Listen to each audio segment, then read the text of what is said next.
రాష్ట్ర ప్రజలందరికీ నమస్కారం అండి. ఈరోజు లిక్కర్ స్కామ్లో మిథున్ రెడ్డి అరెస్టు మీద గగ్గోలు పెడుతున్నటువంటి వైఎస్ఆర్సీపీ నాయకులకి, ఆ పార్టీ అధ్యక్షుడు జగన్మోహన్ రెడ్డి గారికి మేము ఒకే విషయం తెలియజేయాలనుకుంటున్నాం. రాష్ట్ర వ్యాప్తంగా ఉన్నటువంటి పేద ప్రజలందరినీ కూడా మద్యం మాఫియాతో ఎంతమంది కల్తీ మద్యం దాకా చనిపోయారో అందరూ కూడా సిట్ అధికారులు విచారణ జరిపి ఈరోజు ఛార్జ్షీట్ వేసి మిథున్ రెడ్డిని అరెస్ట్ చేస్తే మీరు గగ్గోలు పెడతా ఉన్నారు. మేము దీన్ని తీవ్రంగా ఖండిస్తూ ఉన్నాం. ఎందుకంటే ఒక దొంగని పిక్ పాకెట్ని పట్టుకోవాలంటేనే సాక్ష్యాధారాలు లేకుండా అరెస్ట్ చేయడం జరగదు. అటువంటిది ఈరోజు వేల కోట్ల స్కామ్లో అరెస్ట్ జరిగిందంటే ఎంత విచారణ జరిగిందో ఒకసారి ప్రజలందరూ కూడా ఆలోచన చేయాలి.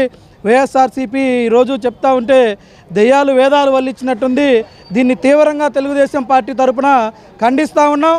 రాబోయే రోజుల్లో ఇదే లిక్కర్ స్కామ్లో మరి జగన్మోహన్ రెడ్డి గారిని కూడా అరెస్ట్ చేసి విచారణ జరిపి ఆ 3,500 కోట్లు మళ్ళా రాష్ట్రానికి రప్పించి పేద ప్రజలందరూ కూడా అభివృద్ధిలోకి వెళ్ళే విధంగా రాష్ట్ర ప్రభుత్వం ముందుకు వెళ్ళాలని సవినయంగా మనం చేసుకుంటా ఉన్నాం.